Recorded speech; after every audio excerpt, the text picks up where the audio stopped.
Mid-20s. One of my favorite parts about this is the lore behind why and how it was actually built. Oh. Yeah. It's not particularly spooky, but it is kind of funny. The hotel came to be after a bet that Lahner had with a real estate developer whose name was Gene Elliott and a golf pro, Walter Hagen. Hagen was given Lahner's pocket watch with the intent to hit 3 perfect drives off of it. If the face had stayed pristine, Lahner would have to buy the area near his house and build a luxury hotel on the property. Hagen hit the drives. The watch stayed pristine. They used a paper bag to write down the contract to buy that area. Oh my god, that's so funny. I think it's super nice. In February the next year, construction started and it took about 10 months to complete. Originally, it was a seasonal hotel that would operate between December and March. It, at the time, would charge $20 a night, which in today's money is about $350.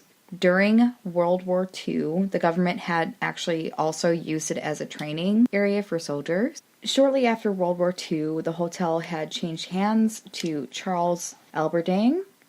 He hit financial strife around 20 years later in the 70s. In accordance to a lot of articles that I had read, it was declared as a historical site in 1978. It was about 4 years after it had actually closed and after people had started breaking in and vandalizing. Is it not open anymore? It had sat vacant until the 90s when 2 different corporations had purchased the property and remodeled it for about $93 million. Wow. Right. Wow. I can't wait to see pictures of it. So we're going to move on to the ghosts. Ooh. Tell me about these ghosts. Oh. A lot of baseball teams have stayed there while they're playing the Tampa Bay Rays. A lot of these accounts are coming from someone affiliated with some sort of Major League Baseball team. Sounds and apparitions are reported throughout the hotel. Some guests report unplugged electronics. One player had said, quote, "It kind of freaked me out because the outlet was near the floor. How the hell did the plug get from down there to the top of the dresser and then just stay there?" It was just resting on top of the dresser? Yeah. Oh, weird. Like someone had intentionally unplugged it. Okay. He continues with, "Because I didn't even move the clock." So he didn't try to pull it out of the wall. He just set an alarm and then went to sleep. Yeah, because it's fucking haunted.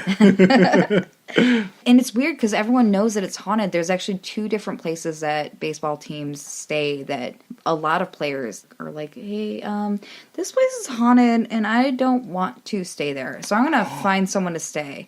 Really? With. Yeah. Oh, that's so wonderful. So this is one of them, yeah. It's not uncommon for those staying to sleep with the lights on and or leave before their stay is over, especially after seeing one of the many famous ghosts and full-bodied apparitions that the hotel has to offer. Among others, people see a man in a distinguished suit walking the halls. A lot of people see him when they're having trouble with their doors, so they either can't get in or their key isn't actually working, and they assume he's part of the concierge. Because he's so dapper and he looks very official. Right. So when they turn to use him to help them to get into the door or to do whatever they need, they'll notice that he's gone. This particular spirit has been seen quite a few different times. Almost all guests that see him identify the same person. A lot of people have started believing that he may be a businessman who had killed himself after the stock market crashed in 1927. There's pictures of people jumping out of buildings after the stock market crash. There's a lot of pictures. Actually, you can visually see a man jumping in his suit. That's terrible. Players' wives and or girlfriends often come back to their room to find clothes that were in the closet laying upon the bed and or missing, only to be found later in different areas than they had placed them. It may have been one of the hospitality staff. That's kind of where I'm living at, but... Being hospitable. But there have been a lot of different accounts that say that. Another player's wife had called while he was at training to tell him that she and the kids were leaving the hotel. They were packing everything up, and they were going to stay somewhere else. Because she had actually originally not felt really comfortable going there because it was super haunted, and it's pretty famously haunted. Okay, so she knew ahead of time. She did, and she was not cool with it. What made her immediately start packing was one of the sinks that was in their room continued to turn on. They would walk over and turn it off, her and the kids both, and then it would immediately turn back on. And then after several turns of this, the toilet started flushing itself on purpose. The hotel plumbing, which was blamed by a lot of the different players, was just replaced prior to this. So it wasn't even old plumbing, it was just doing what it wanted to do. Because haunted. Because haunted. Are we going to find out why it's haunted? There are a couple different theories on some of the ghosts that reside there, but there's not very many actual historical facts. When I do hotels, there's always a problem with the elevators. Oh, yeah. Yeah, definitely. Albeit, people haven't accidentally thrown themselves down the Do they elevator get stuck? shaft. Oh. No. Well, kinda. That one's a hard one. So, the elevator targets lone riders, so anyone that gets in the hotel elevator by themselves. I already hate this. I'm claustrophobic, and I don't want to be stuck in an elevator with a ghost. Oftentimes, when you push your floor button, yeah, it will, if you're by yourself, it will illuminate the entirety of the switchboard, except for floor 5. Oh. Yep. Whoa, I wonder what happened on 5. The elevator then will start and bring you to what it tells you is level 5, whether or not you pressed any of the other floor numbers. The elevator brings you to 5, but it doesn't light up on the board? Nope. It'll open, and oftentimes it'll show you an empty/abandoned hallway, and or one that's not in use at all. But that's not really what level 5 is. It just looks abandoned when you get there. Like it's an illusion, kind of. And or it will bring you to a between area of the floors, and it'll open to nothing. It'll open to the wall.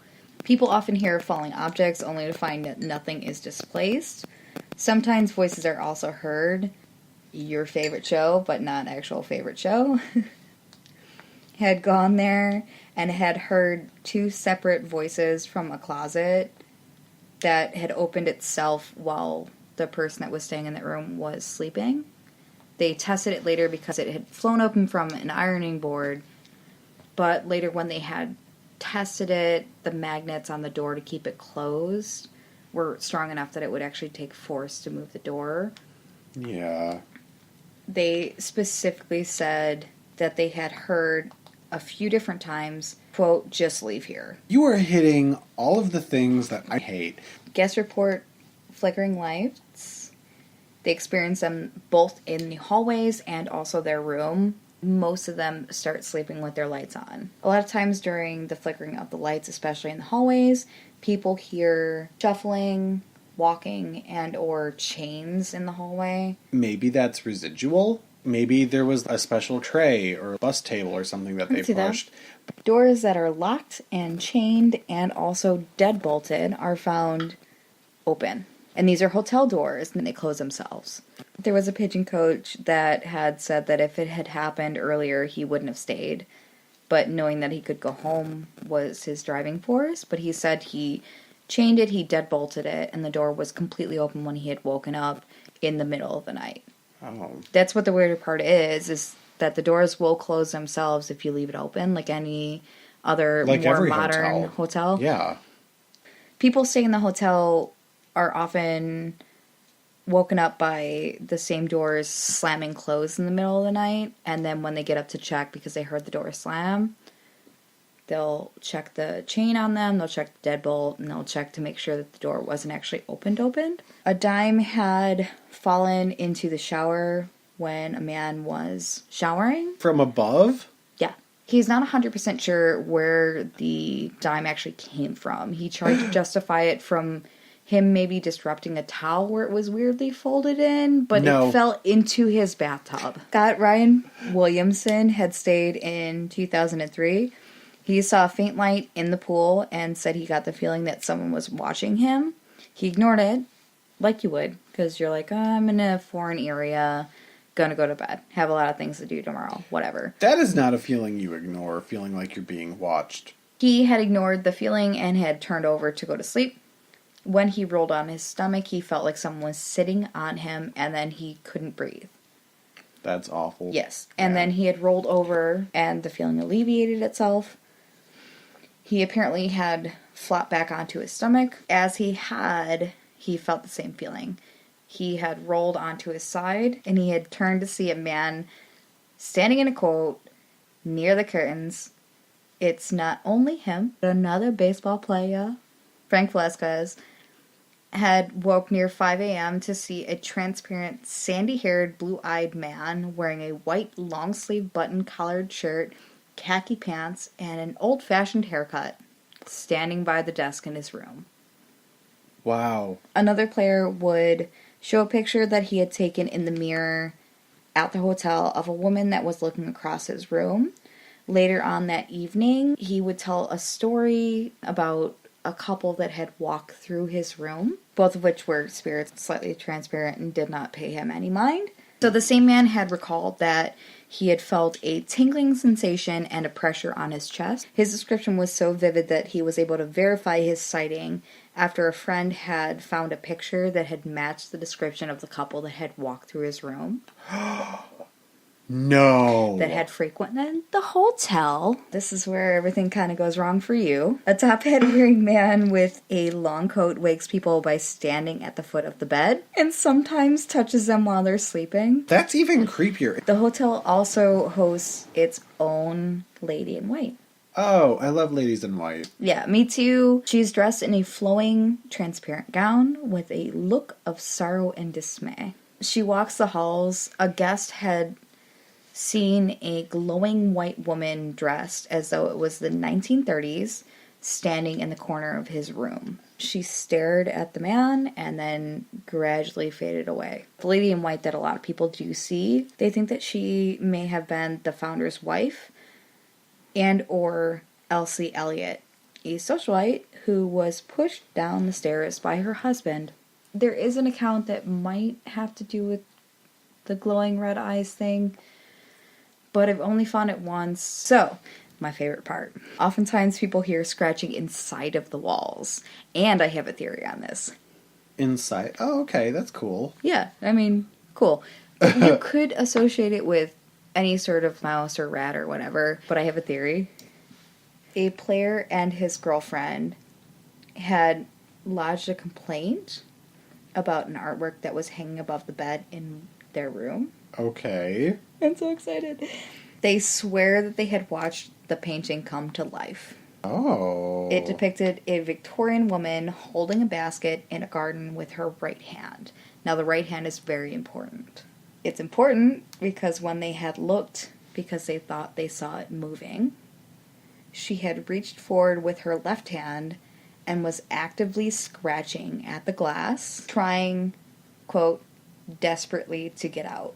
It's my favorite part about this whole thing. Wow. I had a dream about it last night because I was so excited about it. All I can see is the gal reaching out of the painting to...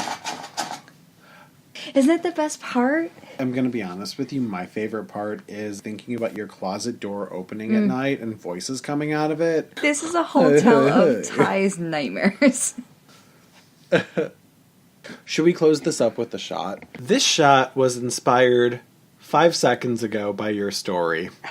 Why? Because of your story. Why? This shot goes out to you and I and everybody who likes our show. Because you're worth more than a nickel, but not quite a quarter. Cheers. Cheers.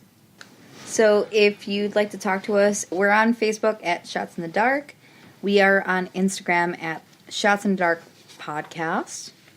Our email is shotsinthedarkpodcast@gmail.com. You can also check us out. We're on Twitter and we're on Snapchat. We're Shots in the Dark P. Leave us a review. Give us a nice rating. It helps us so much. That way more people can find us. And from both of us here at Shots in the Dark Podcast, we hope we've left you shaken. not stirred. Bye. Bye.